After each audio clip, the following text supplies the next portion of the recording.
Good evening. Awesome. This has never worked for me before. I can't really see anyone because there's a spotlight right there.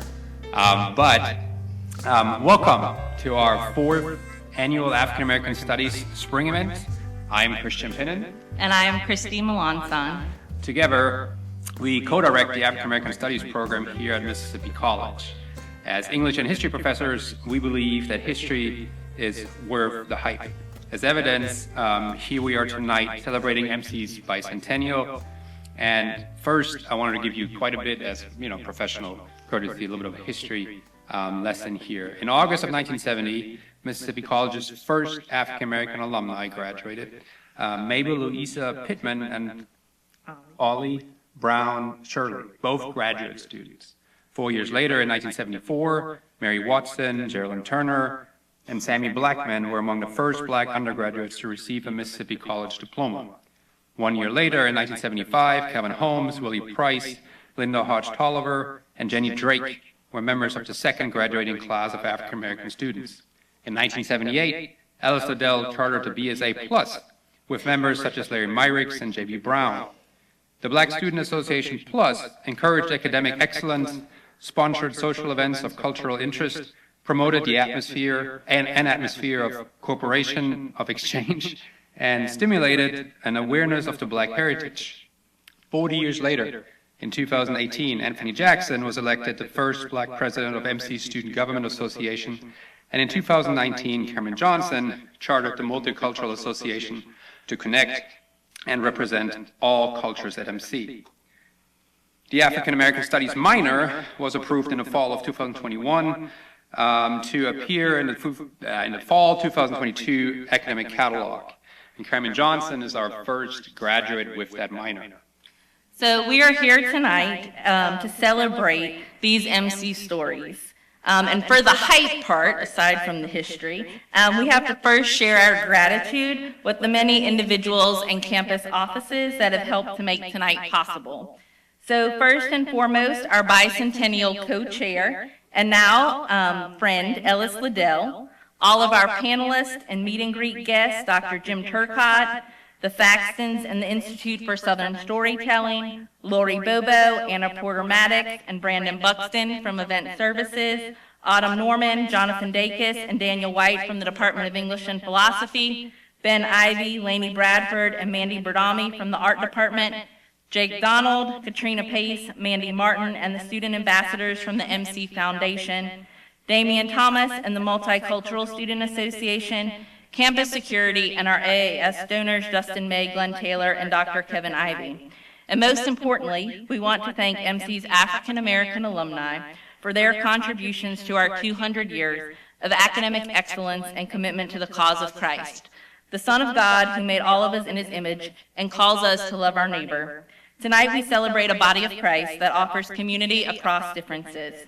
And now we are excited to start our program with a video from the Real Hype Master and Communications Professor, Madison Dean, before we bring Dr. Blake Thompson to the stage to introduce tonight's moderator.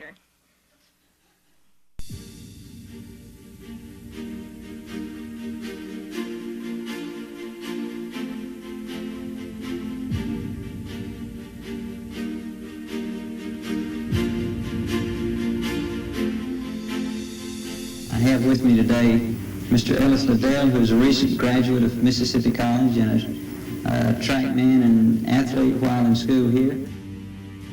Talk about making a name for yourself and Mississippi College. Larry Myricks is in the Hall of Fame.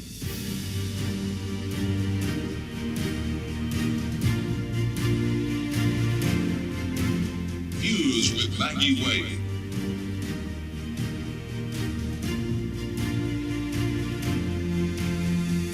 I present to you the Honorable Regina Schofield. We have a special guest today, quarterback of Mississippi College and Chief of Staff, Mr. Aaron Pizzo. My name is Kimberly Johnson. I am a class of 2022 graduate from Mississippi College. I graduated here with a math degree.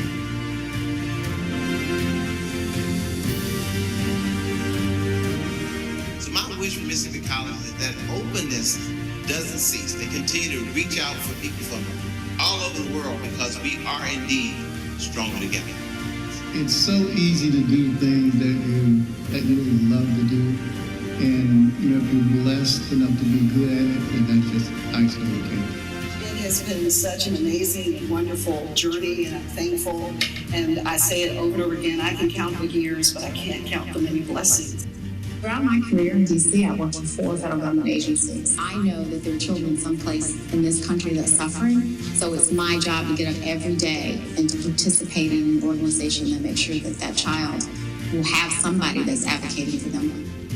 One thing I think about playing a quarterback position is that it helps outside of football. Sometimes you got to take role, and sometimes you got to take responsibility for things that aren't your fault, and that happens in life. Started an organization on campus called the Multicultural Student Association, and that was an organization that really promoted diversity and inclusion, all of these things on campus.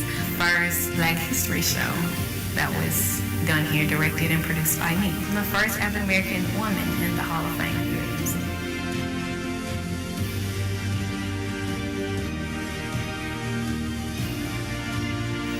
You've been a great asset to Mississippi College, and we hope that Mississippi College has helped you. We wish you the very best of luck in all that you do from now on. When you're reading about Mississippi College, it doesn't say Mississippi College, it says small Mississippi College.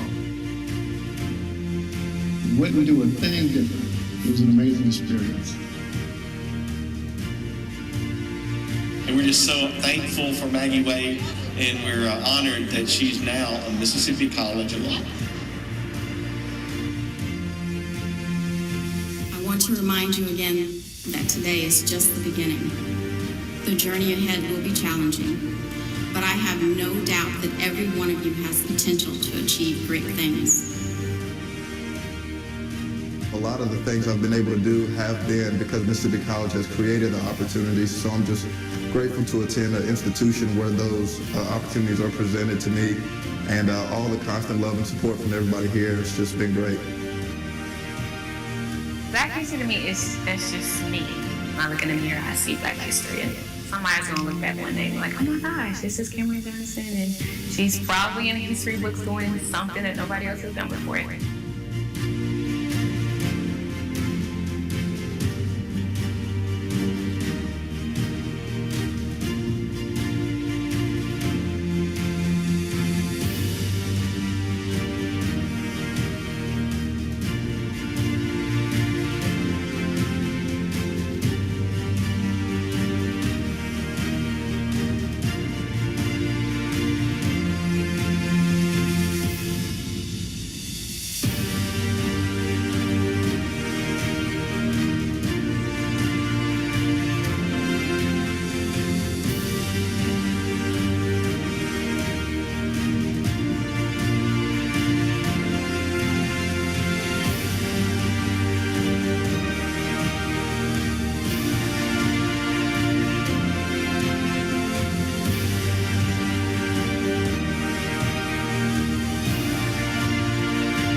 Thank you. I'm Blake Thompson. I am the president of Mississippi College. I'm thankful to serve as president here. My only real role this evening is to introduce Ellis Liddell, who will introduce everyone else.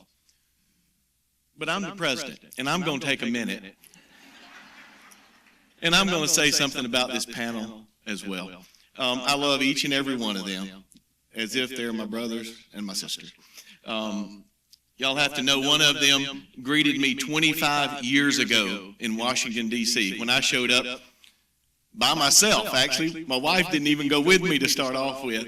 One of them showed up and welcomed me in a foreign land and helped me succeed. One of them was my student body president, and we worked through tremendous issues together. One of them answers my call every time I have a crisis or a public relations issue. She's never failed to answer the call. And then The last one ran my life for about 2 years. Cam worked in my office, and she's still the only graduate with a picture hanging in the president's office at Mississippi College. I love this panel. I'm so thankful. I'm actually thankful for an ice storm that caused us to change and rearrange some of our things. Undoubtedly, a number of you are able to be here tonight because we rescheduled this evening, and I'm so thankful that you'll get to take part and see why I love the folks on this panel so much. So I'm not supposed to introduce them, but I had to reference them, and I had to tell you how much they mean to me. Now, my real job tonight is to introduce Ellis Liddell. First, I want to thank Ellis and Teresa for their leadership, for their co-chairing of this bicentennial. All that we've celebrated today and tonight and tomorrow, they have been at the forefront of. And I'm so grateful for their willingness to take on that leadership role and that challenge. Ellis, I hope you've been proud so far. And I know we've got more to be proud of tonight. I will tell you there are more events going on tonight, and there will be folks who come and go and come in and out, and I'll go and I'll accept an award from the Clinton Chamber of Commerce in recognition of our bicentennial. And the fans are filling up the Coliseum now for a basketball game, and we had a birthday party today, and we took a picture in front of Provine Chapel, and I could go on and on and on. But tonight's event is the one that's going to bring tears to my eyes, because it really does signify where we've been, but also where we're going. And Ellis, thank you so much for your leadership in doing this. Now, let me tell you a little bit about Ellis. He, the oldest of 10 kids, he was a scholar and an athlete who got recruited to Mississippi College by a guy named Joe Walker. And Ellis, I couldn't remember if Joe had actually recruited you or just coached you for a few years. He recruited you, and at some point he said he knew you were going to be incredibly successful. He didn't know if that was going to be in track or in business or in education or in life, but he knew you were going to be successful. Joe Walker's premonition about Ellis Liddell has absolutely come true. He has been successful in everything that he has done. I won't try to read all of his accolades. I'll tell you he is the president of ELE Wealth Management, which I think are your initials. He has built a legacy with that company and is now passing that legacy along. But let me tell you, he has had a career's worth of recognitions and awards. Listen at some of these things that have been said about him. He has been recognized as the top insurance agency in a major national corporation. He has been the top producer in a different multinational corporation, and he has won an award that says Entrepreneur of the Year. He has been quoted and published in places like the Detroit Free Press, Public Broadcasting System, Bermuda Times, that's an interesting one, and he even has a key to the city of Greenville, South Carolina. Now, Ellis, I'm going to work on a key to Clinton, Mississippi for you. On one of our future visits, you will get a key to Clinton, Mississippi. But let me say, most importantly, what I've learned from Ellis Liddell is that he operates off a set of values. And Ellis, I trust that some of these values were instilled in you before you got to MC, but also during your time here. And you've taken them and used them. And I can't wait for this audience to hear you use them tonight. Let me just call out two of those. Two that I have heard him talk about, and I've read about, and I share. One, he'll say to you that God empowers those who take initiative. And I agree with that wholeheartedly. Ellis, thank you for taking the initiative to lead our bicentennial and to lead tonight's event. And then in his business, he has a mantra that says, wealth is our legacy, and we're to pass it on. If I can steal that phrase tonight, Ellis, you're passing on a legacy, and I'm so grateful for that. Please join me in welcoming Ellis Liddell to the stage.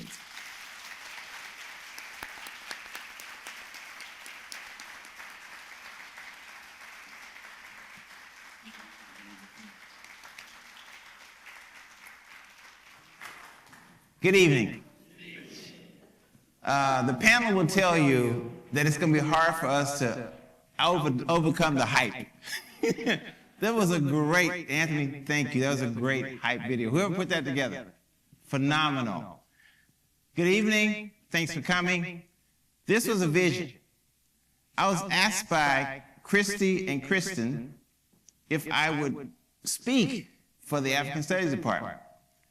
And one of the things that I told Dr. Thompson was, I'll be a co-host on the committee, the bicentennial committee, only if you agree to one thing. There's nothing I can do about the last 200 years, but we can influence the next 200. If you allow me to do that, happy to serve. And before I go too far, Jenny and Jim, Dr. Turcock, where are you? Jenny, in the middle. Thank you for your friendship. When we were in college, we didn't get a chance to really hang out together. But ever since that, when they called me almost a year ago, asked if I would be a part of the committee for the bicentennial, his wife and he have been a gracious host. They took us out to dinner, made sure that everything was good, called me and just made sure everything was great. Now, you get spoiled a little bit. I've gone in rooms where I was the only African American in the room.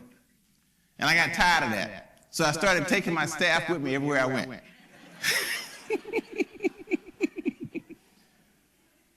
Yeah, people would say, you must be with Ellis Liddell. And that was okay, because I was like, okay, if I'm gonna be the only person in a room of color, I'm gonna take some folks with me. And for 20 plus years, is exactly what I did. I had no problem sharing the wealth. None. So, but nobody gets here by themselves. So let me tell you about 3 ordinary Joes. Joe Walker, who recruited me. Joe Walker didn't recruit me because I was a great athlete in Mississippi, won everything. No, he recruited me because I went to his high school. That was it. I went to his high school, and he had never recruited anybody from his high school. He said, whoa, there's a kid that just won state from Utica. Let me recruit him.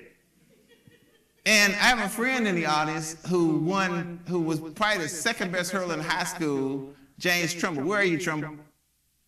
Stand up, Trumbull. Let them see you.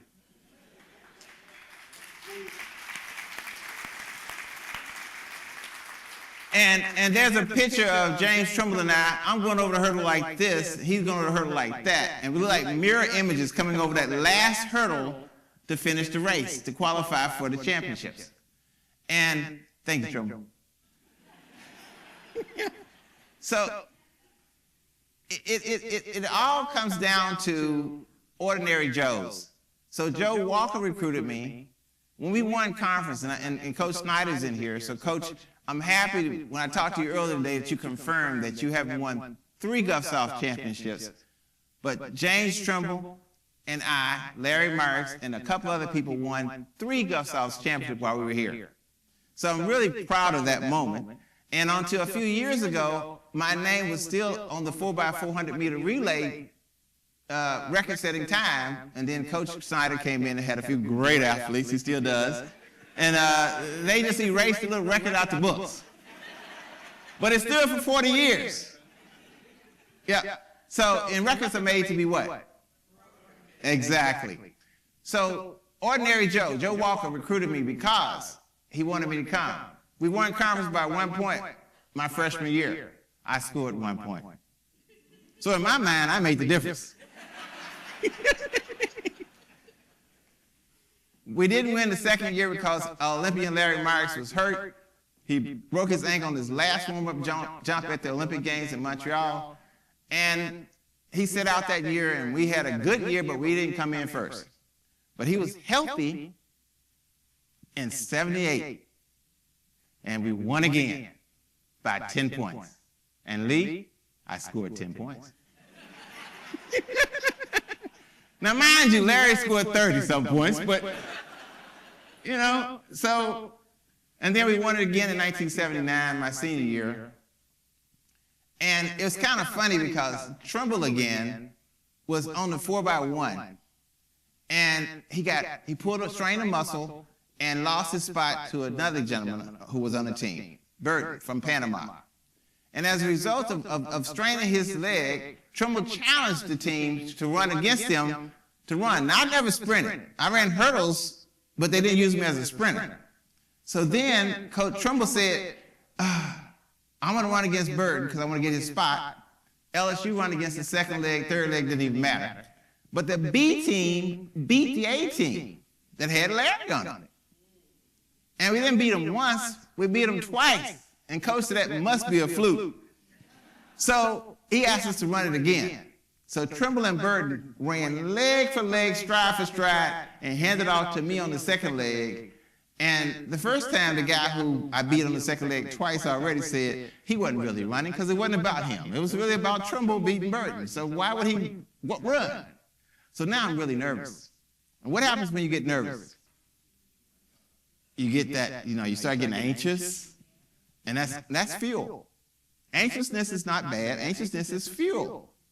So now when I stood back and waited for that baton to come in, I put that hand back, and the next thing you know, I beat him by 15 yards, and Coach said, all right, a fluke 2 times, but 3 times is not a fluke. LSU on the relay team.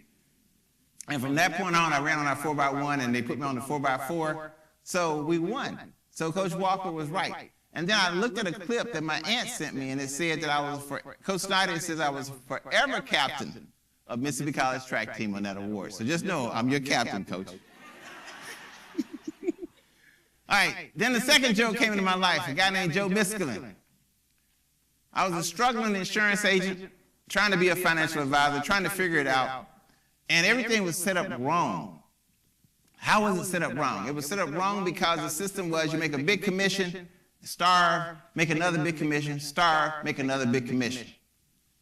It wasn't the right way to do things, but Joe Miskelin came along and talked about recurring revenue. Selling products that allowed you to get an income the second year, the third year, the fourth year, the fifth year. And I got excited because that made sense to me. And as a result of that, I became #1 at National Life, first person to do $1 million in sales. And I was happy about that, but I told them, I said, hey guys, I didn't really bring home $1 million. So y'all need to fix the system so that if I do $1 million, I bring home $1 million. And they listened and they fixed the system. So then I went and got my securities license, which I had them, but we wasn't using them, and I started managing money. And I was like, oh, this is cool. And I started managing more people's money and more people's money, and got $100 million and $200 million under management. And that was real sexy. Because you don't have to go out and kill anything. You get to eat every day. And I was like, oh, this is the way to do it. And that brought me to, my first Joe was Joe Walker. My second Joe was Joe Miskelin. And then there's a guy named Joe Carnett. Remember when the movie Trading Places came out, Eddie Murphy and Dan Aykroyd? Well, Dan Aykroyd was a guy named Joe Carnett. And Joe wanted to interview him and Eddie Murphy. He needed somebody to be his pitch man. So I came in for the interview, and Joe said, Ellis, you're my guy. He said, but the bank ain't never hired a black guy. So we got to fix this. So here's what I'm going to do. I got this really, really pretty blonde girl, blue eyes, that came in. She is beautiful, not dead gorgeous. I'm going to have her come first, speak to the manager. I'm going to have this nerdy guy, white guy, who wears glasses. He is smart as a whip, but he has no personality. And then I'm going to have you come in, Mrs. Smooth, cool, styling, profiling. So it worked. And the manager looked at me and looked at Joe, looked back at me, looked back at Joe, and he said, y'all set me up, didn't you? And Joe said, yeah, we did. He said, Alice, I got one question for you. If a client comes in with $200,000 to invest, what are you supposed to tell them? Now, the answer, if you studied all your material, is you're supposed to tell them if they give you $50,000 more, they get a break point. They get a discount. Well, nobody ever answers that question right. I answered it right. And he says, oh, I know the fix is in now. Joe never got asked the question, so he didn't have the question to answer to begin with. All right, so 3 ordinary Joes kicked the door open and made it possible for me to be on this stage tonight. because otherwise I'd have got back in bed and covered up my head. That's called depression, right? You get in bed every day and cover up your head. You're depressed. So somebody has to make it possible. But let me show you how powerful education is. And Mississippi College made a huge difference. But let me go back before Mississippi College. Janet Lee and Dr. Lee. You familiar with Dr. Lee? Dr. Lee's wife worked at my high school, and she worked on us being proficient at English. And she told us how important it was and how many doors it would open up. And I found that that's absolutely true. It has opened up many doors. But even before I got to Miss Lee, I had to overcome something that many people don't overcome. When my mother was 3 years old, her mother and father died. She had 2 sisters. My uncle's here tonight. His mother, who had 7 children already, 8, took in, 10 children already, took in my mother, and the other 2 girls were almost ready to get married, so it was easy. Took in my mother as a 3-year-old and raised her as her own. Willie Simmons, will you stand up? This is the Commissioner, Transportation. And his daughter's here, who's the first female to hold the Senate seat that she sits in from up north Mississippi. Stand up, Sarita.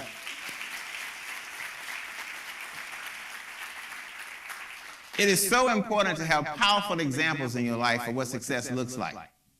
So when I came up with the title, Success Starts at Mississippi College, it really started in my grandmother's house. We used to walk down the street selling vegetables that they raised in the fields. Yo, sweet potato boy. That worked on my voice. But yeah, we started early. So just know that no one's standing on their own shoulders. Today we took a picture in front of Provine Hall. 200 years. There's a picture that was taken 100 years ago, right? 100 years ago. Sitting to my right was a gentleman whose father was in that picture. Graduated college over 100 years ago. And I just want to do a quick survey. If you're great, 200 years of Mississippi College history is multiple generations of graduates, right? If your granddaddy graduated college, raise your hand. If your daddy and mother graduated college, raise your hand. If you were the first person in your family to go to college, raise your hand. And my sister's here. Her son went to Mississippi College. Jabari, I want you to stand up.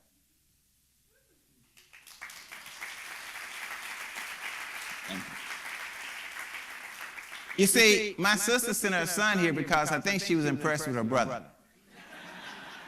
And I say I think, because my sister has always been smarter than me. So I'll admit it. So what I'm trying to say is that you follow successful examples. I followed my uncle, my nephew followed me, and you continue to follow what you can see. But those ordinary Joes I told you about, when Joe Walker recruited me, he had brought the first black student, black athletes, Calvin Holm and Willie Powell, to this campus.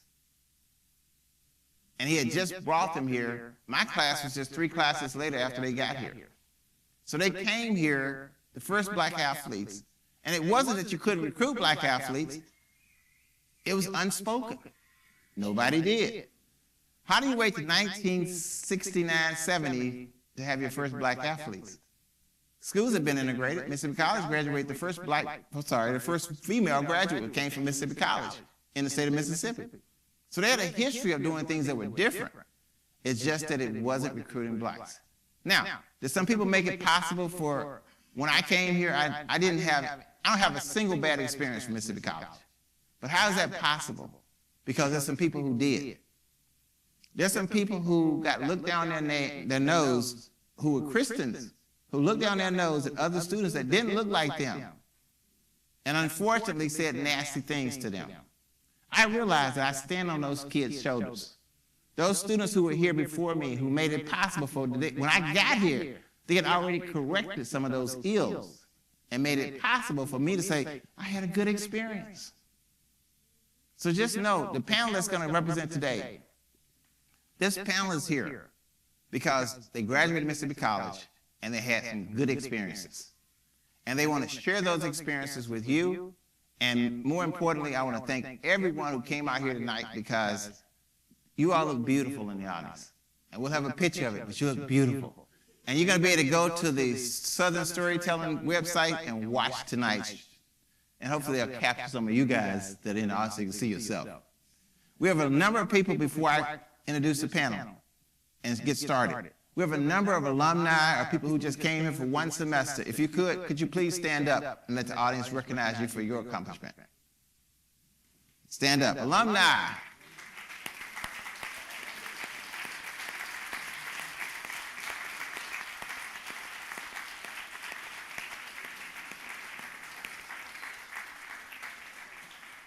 I guess I was supposed to say the black students, Jim. I'm sorry.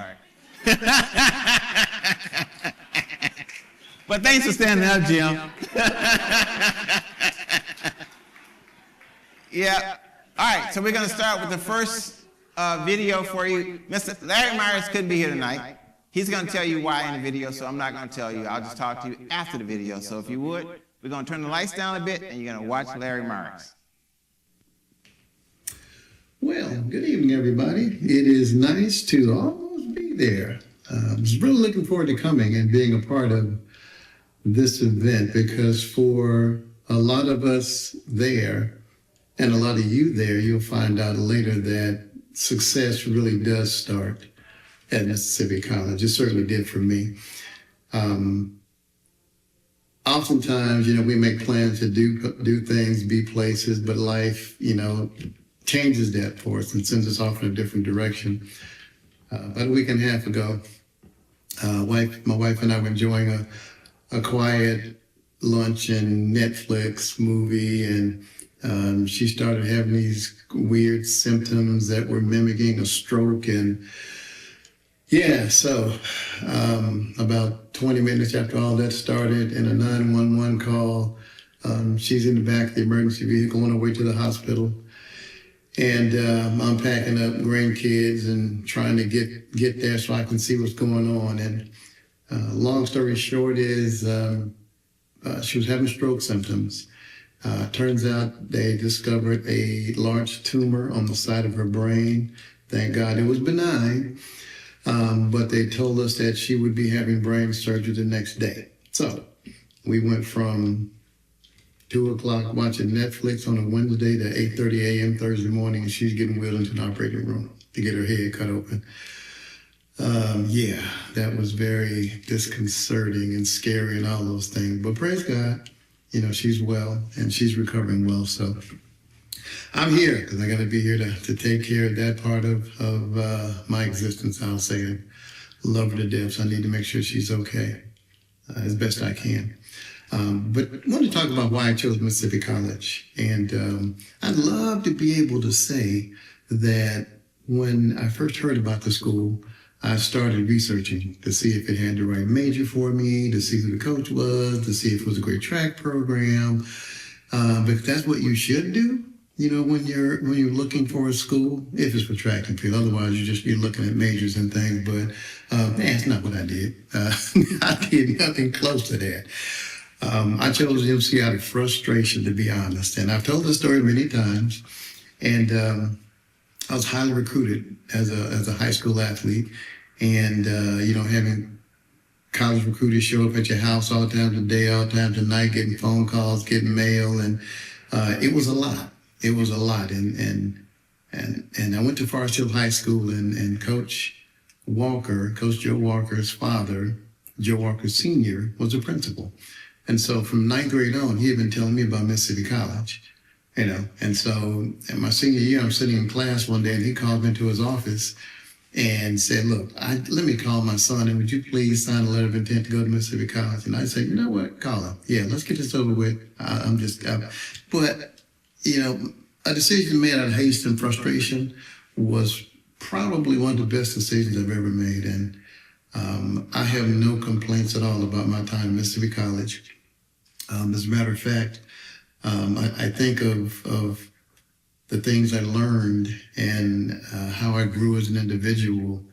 And what carried over into other aspects of my life, personal, professional, my family life. One of the first lessons I learned was to be a person of integrity and to honor and keep your commitments. I made a commitment when I signed that scholarship to go to Mississippi College, and I committed to be the best athlete I can be. And I did that first semester. I sure did, but I didn't do that in class. So I wasn't the best student athlete. Grades were basically in the toilet, to put it lightly.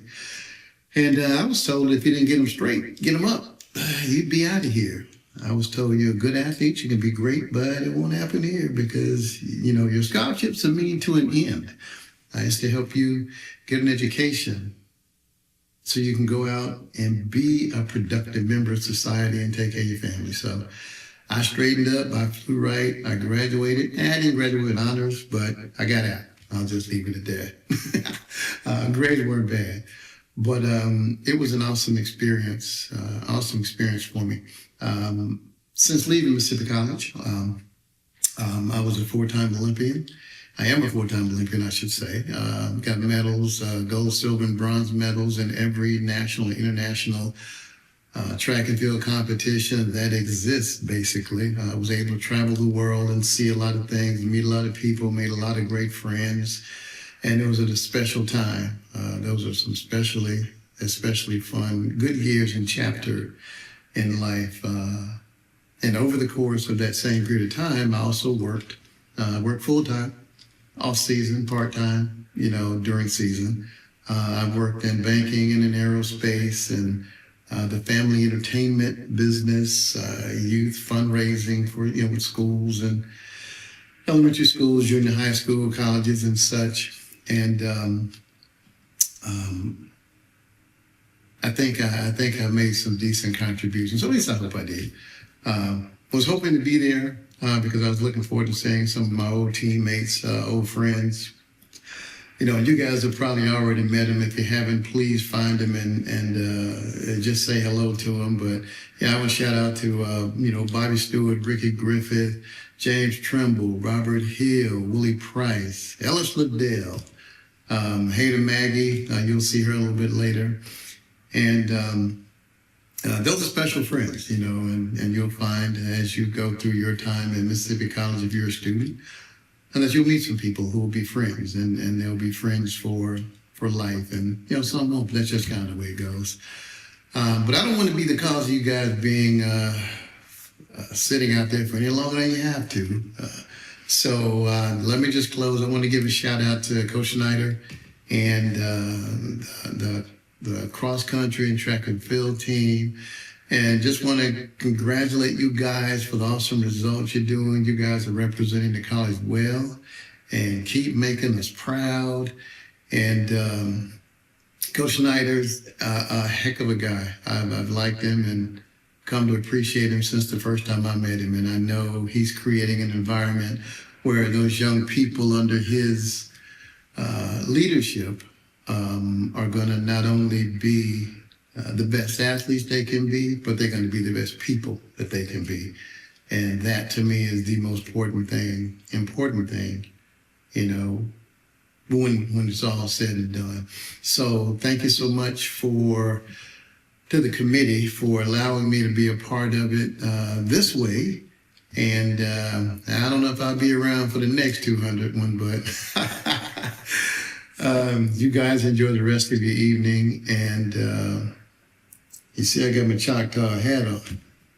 I'm serious about my college. Y'all take care, and I appreciate you. Thank you for your time.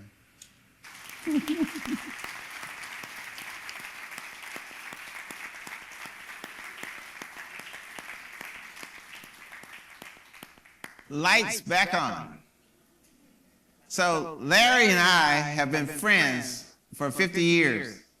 And the only way that friendship came about is because Larry's best friend from kindergarten all the way through till he got to Mississippi College was Willie Cooper. Willie, stand up. And then Fifi, Felicia, Cooper, stand up as well. Let them see your face. So So Willie came on campus one day to see Larry, and this young lady caught his eye. And then he started coming to campus, and he didn't call Larry, because this young lady caught his eye. And the next thing I know, Fifi was talking about buying diamonds, rings, and things like that, and Larry and I was like, we ain't even got nobody going to marry. But here, her and Willie got married, so they've been married how many years now? 46 years.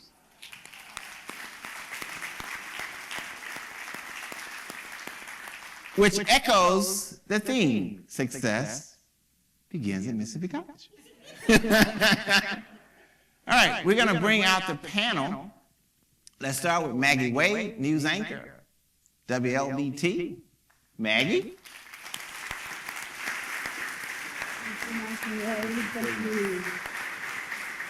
Here or on the end? All right, we're going to follow Maggie up with, let me cheat. Regina Schofield.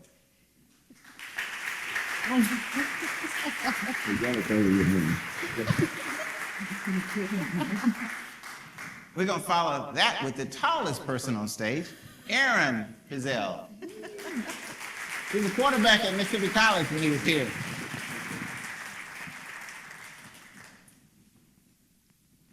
Last but not least, the founder and repurpose of BSA Plus and started Multicultural Student Association, Cameron Johnson.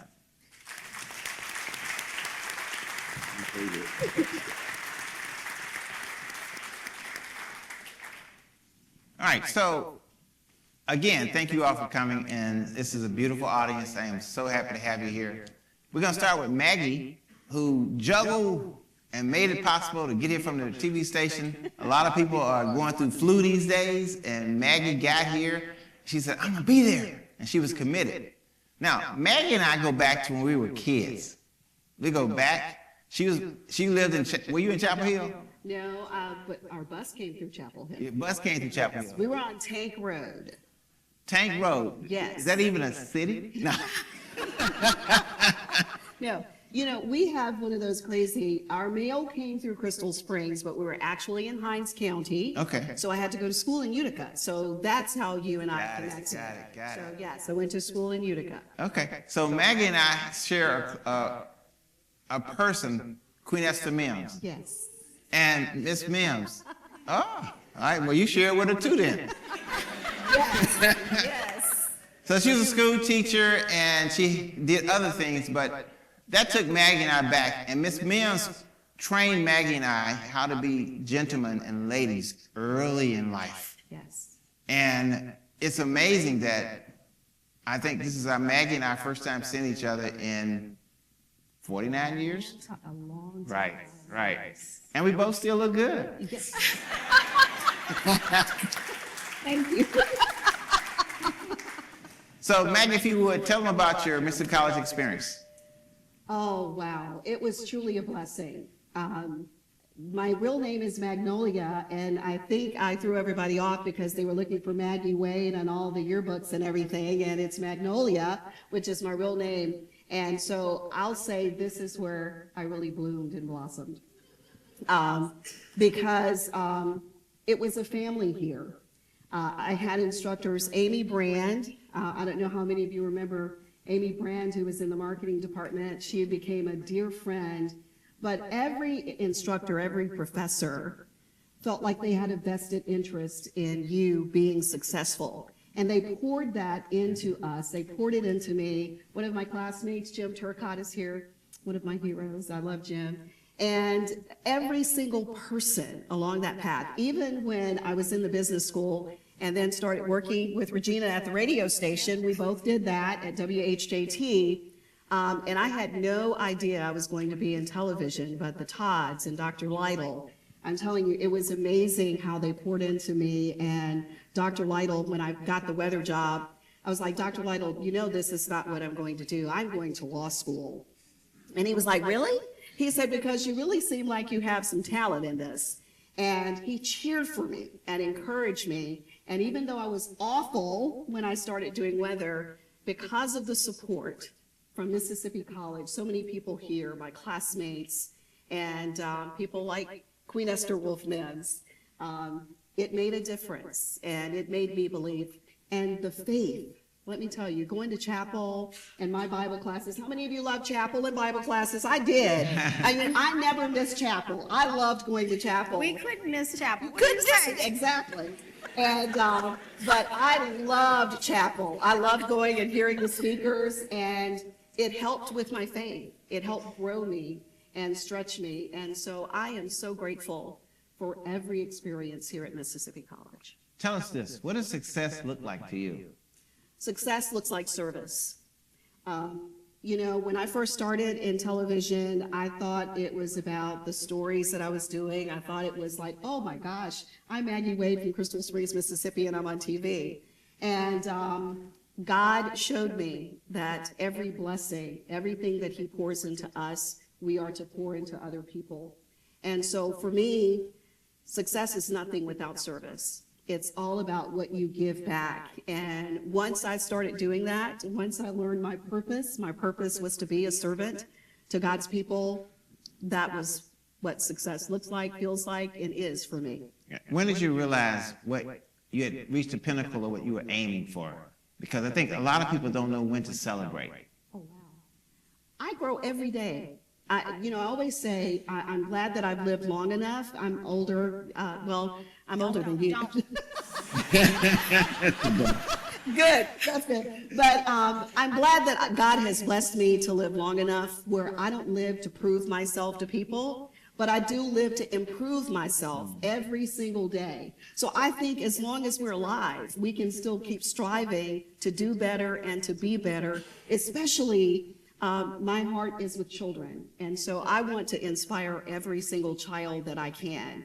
And I don't think you can stop growing and stop succeeding as long as you're willing to learn and to pour into our babies. You've already answered this slightly, but I want you to go a little deeper. Looking back at your time at Mississippi College, just tell us a little bit about what you took with you and you still hold on to this day. I took with me that there's nothing more powerful than prayer, that there's nothing stronger in our life than faith, and that there's nothing greater than God. And holding on to those things in the hardest times and difficulty, in the storms, it has given me what I needed to keep going. And I have to say, one of the things that I also love about MC, Dr. Thompson, I met Dr. Thompson, and when I left MC, when I got the job at WLBT, I was a senior here. And I had 3 more classes before I graduated, but I thought I was grown and I had a job, and so I put it off. And I kept trying to come back. Jim Turcotte cheered for me. And when I met Dr. Thompson didn't stop. He said, you've done everything you're supposed to. And that's why I was able to go ahead and get my paper and say, I'm officially an alum of Mississippi College. And that meant so much to me. And that's the kind of place this is. And that means a lot. Everybody doesn't get that in other places, but you get that here.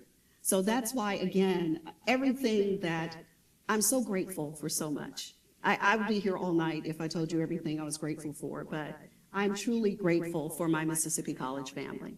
All right, well, thank you for that. Yes.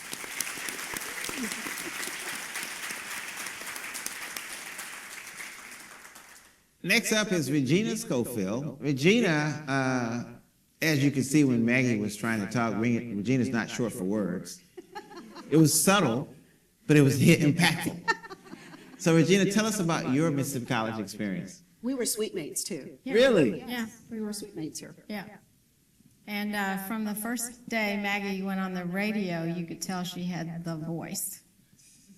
So she may say she didn't know what she was doing, but she came off really well. Thank you. What was your question, Alice?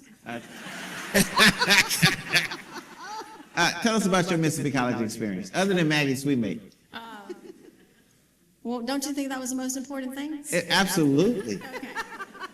I went to the School of Business, and so from a very early age, I was always really interested in the bottom line. Don't have any $200 million clients in my world. Instead, I serve kids. So what I learned at Mississippi College and what my experience was you're always in a place where you can be authentic. I never felt like I needed to be anybody else at Mississippi College except for who I was. So Warren Conway's in the audience and can tell you that I was just as stubborn today as I was then. My cousin, who I followed to Mississippi College, J.B. Brown Jr., like almost anybody can tell you that this is a place where you can flourish, and you don't have to be intimidated by who you are, because there are people that nurtured you along the way. There were people that allowed you to make mistakes without calling you out about it. There were teachers that really cared about you, and so it is a place of intimacy around having an alma mater that really nourishes you. And the student population was, I thought, just the perfect size. I know it's bigger, everybody wants to be bigger, but it is a bigger university with a small university with a big heart, as I would say, and it's just as impactful today as it was when we went so many decades ago that we don't even need to put a number to it. Excuse me. Tell me what success looks like to you.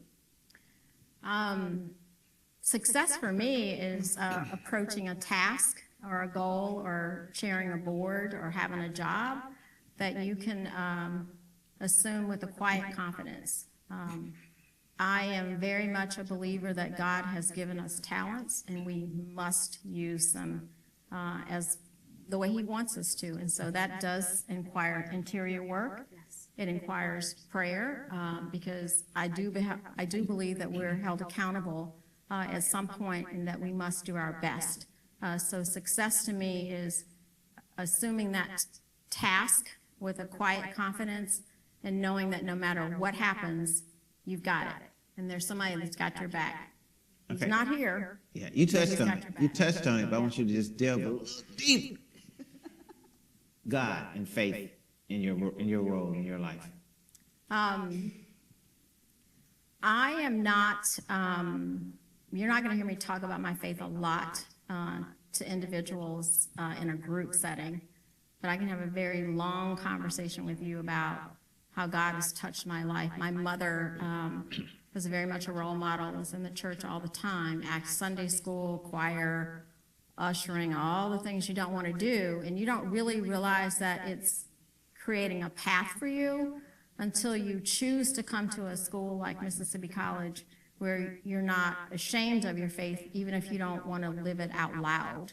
And so for me, when those moments of crises have come, I have a deep well of familiarity with the path that my mother laid out for me, but also with so many people that I came across here. But in my church life also, once I left Mississippi College, it's like you're prepared to continue to follow your faith.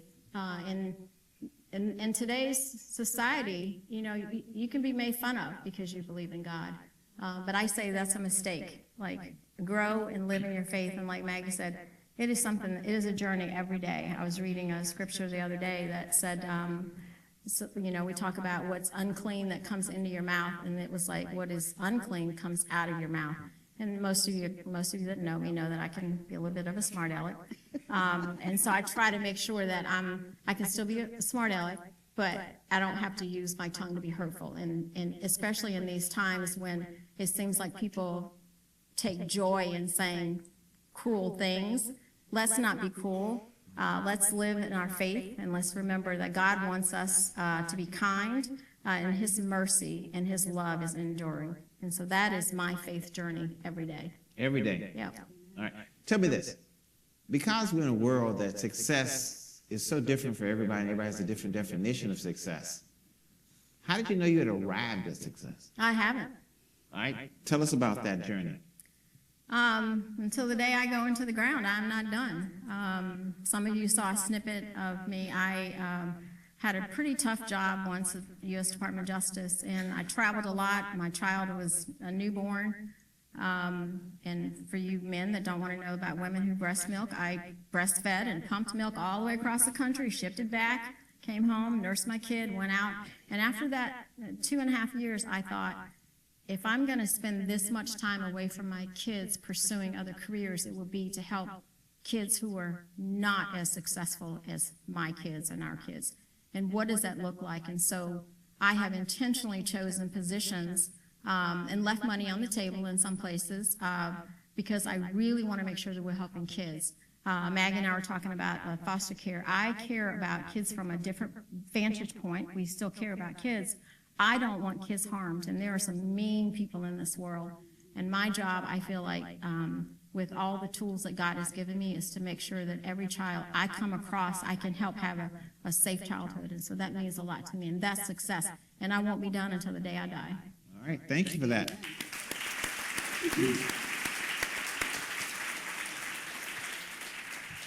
All right, Aaron, let's get a little testosterone back into this conversation. Yeah. So, Aaron, tell us about your journey here at Mississippi College. Yeah. Quarterback. Wow. I was very fortunate. I was afforded the opportunity to come to Mississippi College on a scholarship to play football. And, you know, it's funny, when I first got here, I told myself I really wanted to focus on two things. I wanted to focus on being the best football player I could be and having a 4.0 GPA. And how'd that work out for you? No, just kidding. Neither one of them. I wanted them to go. But I had an excellent experience, and, you know, I'll dive into my experience a little bit, but the biggest thing for me about Mississippi College was people. And the intentionality, Maggie, as you kind of alluded to, just with not just my professors, but staff members, classmates. I mean, some of my best friends. I'm fortunate I'm getting married later this year, and most of the groomsmen outside of my biological brother and my best friend from high school are guys that I met at Mississippi College. Awesome. So, you know, that's just, thank you. Thank you. So for me, you know, my 4 years were all about people and relationships and people just being genuine with me. So came in, played football, got involved early, had the opportunity. There were some people, some of which are in the audience, saw some talent in me, not to be on radio, but to work in the writing center. So I was fortunate to kind of get a start there, worked in the writing center as a tutor. And my best friend, who wasn't able to make it tonight, Anthony Jackson, my sophomore year, towards the end of my sophomore year, approached me with this opportunity and asked me if I wanted to assist him and serve on the Student Government Association as his chief of staff. And I told him no probably 4 or 5 times. And then he told me that it came with a few dollars in my pocket, and I was all about it. And you know, I will say my junior year serving as the chief of staff and my senior year being afforded the opportunity to serve as a Student Government Association president were probably 2 of the best experiences that I've had in my life. And you know, I have a great job now at the University of Oklahoma, working for the football team there, and things are great there. But I just think, you know, for me, those experiences, as well as with the people, the instructors, again, staff members here, really laid the foundation for me just to navigate life, you know, as a professional, as a man. I was someone that knew about God, but didn't really know God. You know, I was having a conversation with somebody the other day, and they were kind of asking me about my faith walk, and I explained to them, you know, before I got to Mississippi College, it was more of a religion as opposed to a relationship for me. And just being around good people, intentional people that kind of talk to me about the Lord, certainly grew in my faith there. So, you know, my time at Mississippi College was great. Like I said, a lot of good people, a lot of good memories. I'm proud to tell people that I'm from Mississippi College. People assume just because I'm at the University of Oklahoma in a unique role that I maybe played Division I football or knew somebody that was on the staff before. And it's always funny. I say, oh, I went to Mississippi College. I said, oh, Ole Miss? Right. I said, no. Mississippi State? I say, no, I went to Mississippi College. So it's always an opportunity for me to talk school, about right? No doubt. The best school. Talk about the university and talk about the great people. So right. All right. Tell us a little bit about what you do in your job, because NIL, name, image, and likeness, is huge now. And players, I had a player come into my office, $12 million was his contract he signed. And just to offset that, another player came in who signed a $250,000 contract. You look at two athletes, you go, y'all look alike. But one of them was ranked, one's a 5-star, other one was a 2-star. The 5-star got a $12 million contract. So, business. well, Maggie, and a few other things, but it worked out well for you. So tell us about NIL, and for those who don't understand it, just kind of break it down and help us to understand why an athlete's worth $12 million versus $250,000. Give us, because you deal with, what's your budget? A lot. Not near as much as yours, but a good chunk of change. Tell us about it. Yeah, so I have the privilege to serve as the Director of Finance for the University of Oklahoma football team. So within that role, I oversee really outside of fixed dollar amounts like salaries, I oversee all of that money. So that alludes from our operating budget, how much money we're going to spend on helmets, shoulder pads, peanut butter and jelly sandwiches, anything you can think of relative to a football department. And then I also have the privilege to work hand in hand with our scouting staff and our roster management, building, and everything that goes with that. So I've been super fortunate to really have really good insight into what a Division I blue blood college football program looks like, just because I know at the baseline, you talked about bottom line, I know what that bottom line is. And so I really provide guidance to all of our departments, including the head coach, general manager, serve as a liaison to our business office and athletic director, and just make sure that we're kind of staying where we need to from a budgetary standpoint while also providing some insight. So tell me about, no, you can't go into detail, my bad. I was going to ask him about their $12 million athlete, but I'm not going to do that. So just tell us how you arrive at a 250 versus a 12 million. Yeah, it's really just completely subjective, to be honest with you. The market for college football players I can speak to specifically is totally subjective. It's on the basis of demand. There's not years of data to refer to say that this player is worth X and this player is worth Y. It almost gets into a bidding war. And that can be on the basis of a guy performing at a high level at the high school or the collegiate level, or it couldn't be. Sometimes guys get paid based on potential. So it fluctuates. We try and do a good job on our staff to watch tape, evaluate character backgrounds, just make sure that these guys are young men of integrity, young men of character, guys that we know are going to come to work every day, be ready to grind. And it really just depends on that. It's interesting because it's so chaotic. It's the wild, wild west. So you can't really lose yourself chasing the 5 stars when he might have 1-star talent or 1-star character or 1-star integrity. So that's what's really unique about the position that I'm in. It's so new. There's not really borders around it. So everybody's trying to figure out how to operate the right way. Okay. All right. 5-star, 1-star, integrity. That's the word I heard the most was integrity. That's what it's about. They didn't have integrity in mind when they created the portal, I don't think. A lot of athletes go into the portal see what they can get, so they didn't have that in mind. Aaron, thank you so much, man. Appreciate it.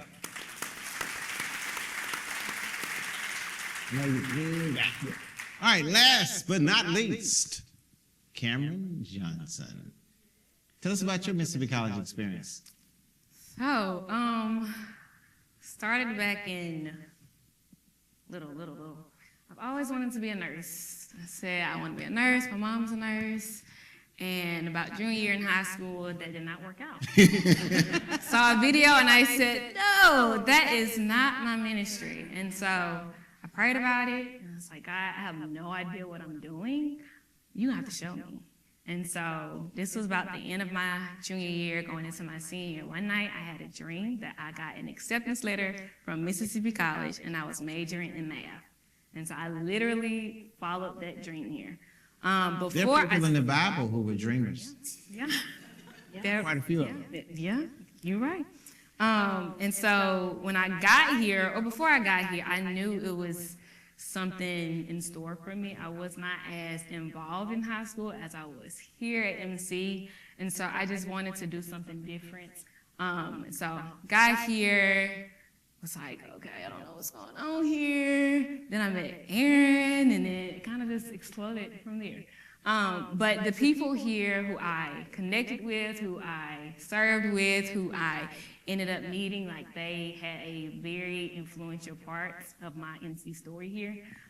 So I graduated from here, and then I loved it so much I had an extra semester here, and then I worked 2 years here as well, and kind of just sharing my MC story to all. You just didn't want to leave, huh? I did not want to leave until I did, but I really enjoyed my time here at MC, but it was a very, very huge part in just shaping who I am today. Got it. All right, what made you want to start the multicultural group? So, my freshman year here at MC, like I said, I was not very involved in high school, so I wanted to kind of dabble in different things. But I knew there wasn't an organization for students of color, specifically Black students is where it started. And so I was thinking about it, and I was like, okay, I need to talk to some people. At this time, I knew Aaron, I knew Anthony, and I was like, oh, do we have any of these organizations here? And at the time, we did not. And I wasn't really as social as I am now when I started here at MC, but I just knew that I wanted a place where I knew I could kick my feet up and be myself and have real conversations with people. And so my sophomore year, the summer before my sophomore year, I started doing some research on how to start an organization. I was literally flipping through yearbooks trying to see if there was any other organizations similar to MSA. And that is when I saw the BSA Plus. And I said, oh, so we have had something like that here. Let's see if we can get it started up. It originally started as the Minority Student Association, but after having a conversation with Dr. Ambrose, he was like, I don't want y'all to think of yourself as a minority student. Awesome. You are made of different cultures, so let's try to change that. And so that's how we spent it from Minority Student Association to Multicultural Student Association. In the first year, it thrived, it boomed, but I was the founder. I did not want to be the president. And I did the same. I kind of was in the president role for 2-ish years, but I knew it was something that God had put on my heart because as I was working through it and working through all the questions and kind of the backlash and all those things, I constantly prayed, God, if this is not for your glory, shut it down. But if this is for you and for your glory and for your kingdom, let it thrive. And right now, they're still thriving, they're still moving, and so that's how MSA came to be. Now, I also know that you did a lot of research to look up history. Tell us about that. Yes. So, 2019, I was in a conversation with some people, and they were saying that 2020 was the 50th year that MC had been integrated. I said, 2020? I said, 50? My dad's going to be 50 this year, so it's like trying to do the math, the math major in me was doing the math. And so when I was thinking about that, I was like, okay, so if it's 50 years, let's see who's the first Black student. So Google search, Google failed me that day. And so that's when I literally rabbit hole. I was looking up who were the first students, looking back at the BSA Plus. I found multiple names. Willie Price was one, Calvin Holmes was one, Mary Watson was one, Geraldine Butler was one. And so throughout that time, and I was just doing this for fun. This was a hobby that I was like very interested in, but it was personal to me because without those trailblazers and those forewarners, I wouldn't have been here myself. And so that's why it was personal for me. And so I did like 30-ish pages of research, I think. Spent a lot of times in the archives with Miss Heather, and kind of just seeing this all happen tonight is kind of like a wow moment for me. Rewarding. Give her a hand.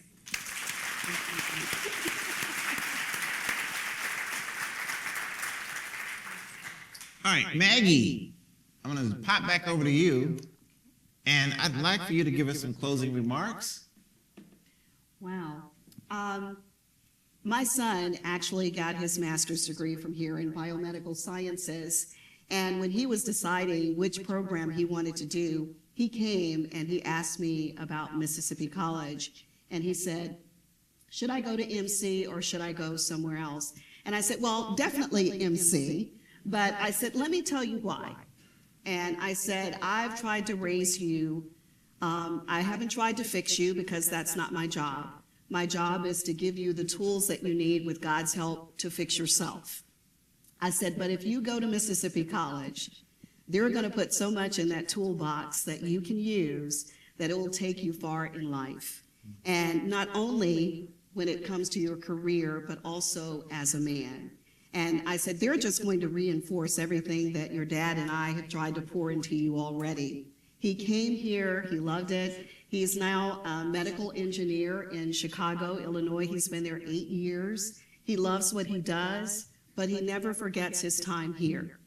So as a parent, and now as a grandparent, my granddaughter is 13, what I wanted for him and what I want for her and all children is to be in a place like this, where you see the love of God, you feel the love of God, but you also get that education, but you get the tools that you need. And again, I came here, they didn't fix me, and nobody tried to fix me, but they gave me the tools that I needed with God's help to fix myself. Amen. And that's the basic. Regina, if you would, give us some closing remarks. You know, that was not on your list of questions, by the way. You can tell Ellis is tightly scripted, but now he's just kind of letting us run amok up here.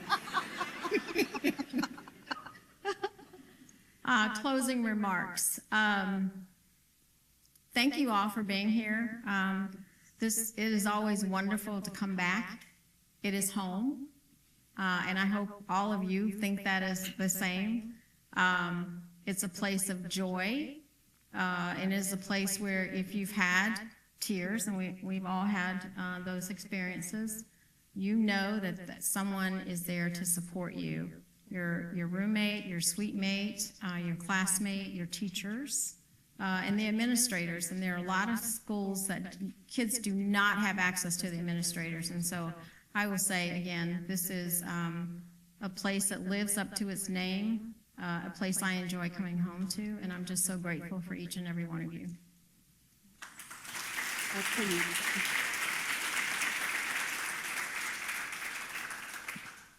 For you not to be ready, that was pretty good.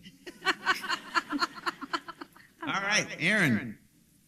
Yeah, you know, it's hard to follow these two. You know, they've said a lot of the same things that I would echo. And first and foremost, I appreciate the African American Studies Department for providing me the opportunity and having the consideration to invite me to this event, and appreciate all of you, you know, taking some time out of your evening to be here and show your support. I would just say that Mississippi College is a special place. And what was funny for me is I flew in today and I was on campus earlier, and you know, I know the bicentennial events are going on. They were postponed due to the weather. And just being flooded with so many people. I was talking to Dr. Thompson earlier with professors and staff members, again, like I alluded to, that were here before, that I had the opportunity to reconnect with, and it kind of opened up my memory bank. That's a little foggy because I got hit a lot playing football. Oh, we didn't mean to laugh, sorry. But again, just Mississippi College is a special place because of the people and the intentionality behind the people that pour into you in all different facets of your life. Again, just want to thank you guys for being out here tonight, and I'm so blessed and honored to be able to be here. Thank you.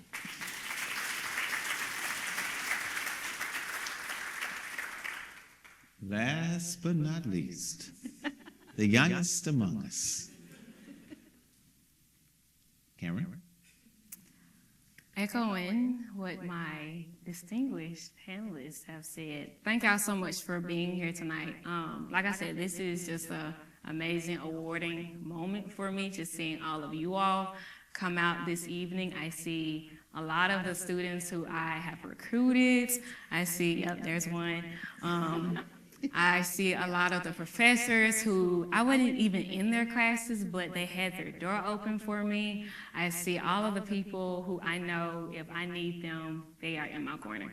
And so I just want to thank y'all so much and continue to grow, continue to strive for your success. Like Maggie and Regina said, like we are continuing to grow every single day. So continue to grow, be good stewards of what God has given you, your talent, your people, your time, places that He will connect you with, and just watch Him do the most amazing things for you. So thank y'all so much for being here tonight.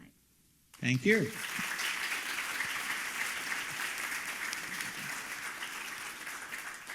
Before I say what Larry wanted me to close with, and before I want to recognize Joyce Beecham, who helped get the word out, and she brought a contingent from Vicksburg, Loretta, and Vicky, and many others that she told about it. Leon couldn't make it tonight. Some of the football players remember Leon Ripley. He wanted to come, but he had an incident that didn't allow him to get here. So Larry and I talked. And you don't get 50 years of friendship. We met at Mississippi College. So just a short story. Larry and I hung out every single day for 2 years. Every day. And one day we came from the mall, and Larry and I were walking, and he put his hand on my shoulder, and he said, Ellis, I really consider you a friend. And I paused for a minute. He knocked on my door at midnight to go to the truck stop and get a hamburger. This is the guy I went to the mall with. This is the guy I went to his mama's house. He just considered me a friend. But I come to realize that friendship should never be assumed. The person who's your friend should tell you that you're their friend. Because if they don't tell you you're their friend, guess what? You might not be their friend. They might not consider you a friend. So Larry and I took a class while we were here, and it was on golf, tennis, handball, all the different sports, because we realized one day we had to stop running track, and we had to do something. So we settled on golf. And Larry and I went to play golf, and he's watching this from home, so I'm sure he's laughing. So one day I hit the ball, it hit off the wall, hit a rock, and went in the hole. Hole in one. I told Larry, I said, you can't beat me and God. Not today. So over 50 years, we've had a lot of things to laugh about. And, you know, Larry was a great athlete. You make 4 Olympic teams. I remember we moved to Tallahassee together. And Larry asked me, he said, hey, man, I got an opportunity to go to L.A. Do you want to go to L.A. with me? And Felicia, I had walked around from church, went to the same church, to the apartment complex we lived in. And people say, how's your friend doing? You know, the guy in the long jump, Larry. I said, do you even know my name? So I turned Larry down for the trip to L.A. I just said, no, I'll stay in Tallahassee. I'll create my own place, because I lived in his shadow for so many years. And everybody has to make the decision. One day you want to come out from under somebody's shadow and become your own person. But I still kept cheering for Larry. I called him up and I said, hey, man, you broke the indoor world record. Congratulations. So I stayed his cheerleader for his 20-plus year career. And then when Larry retired from track and field, he started cheering for me. He said, man, I hear you started your company. So 25 years ago, I started ELE Wealth Management. There's quite a few people who work for us. And he started cheering for me. He said, hey, man, what are you doing? What are you doing for your people? And I remember taking my entire staff, 11 people at the time, to the Rolex store. And I bought everybody a Rolex. I didn't buy me one. I bought them one to say thank you, because the client came in who had a Timex watch, who retired from Sears. And at the time when she got that Timex, it was like a Rolex. So I said, wouldn't it be nice to buy people a Rolex? So I took them to the store. I went in beforehand and figured it all out and cost out and picked out the right. One lady likes purple. I wanted her Rolex to have a purple face. And I picked all these things out so that when the staff got there, they would be totally surprised. And before I took them to the Rolex store, I took them to a movie theater. And we watched a great movie. And I said, let's go to lunch. But on our way to lunch, let's just stop by the store and see what they have in Rolex store. We never go in here. Let's just go in there. So when they walked in the store, they had a section of the store that was closed. And it said, welcome ELE Wealth Management. And every one of my staff members had their name plaque in front of a watch. And they just screamed and hollered. And they captured it and put it on social media. But as Regina said, and Maggie echoed, and Cameron projected into the future, and Aaron talked about, before he talked about get hit on the head. The life that we live is not about us. It's about the difference that we made while we were here. And tonight, this was the first of a story, Chronicles of African American Success. You got next. Whoever wants to do it next year, I promise to come back. I don't have to even be the MC. I'll just show up and sit in the audience. But somebody get next. There can be somebody on stage too, by the way. But we need to do this because it's been 50 years since some of us saw each other. And that's a long time. And there were a lot of friendships that were made. And a lot of us learned from other people. Joyce and I go back almost the entire 50 years, probably 49. So it's a long time to be in a friendship. Now, Joyce and I stayed in touch. I wasn't that kind of friend. But not everybody did. And you saw some people tonight that you hadn't seen, you reconnected. And the hope is that you'll stay connected. Gouda walked in looking just like he did 49 years ago. Well, Gouda said not quite, but close. But he's a guy that made a difference. And everybody here in the audience made a difference to somebody. But if they don't see you, they can't tell you thank you for showing them the way and making a difference. So you all chose to come out tonight and spend time with us, and we want to thank you for making a difference. Thank you. Good night.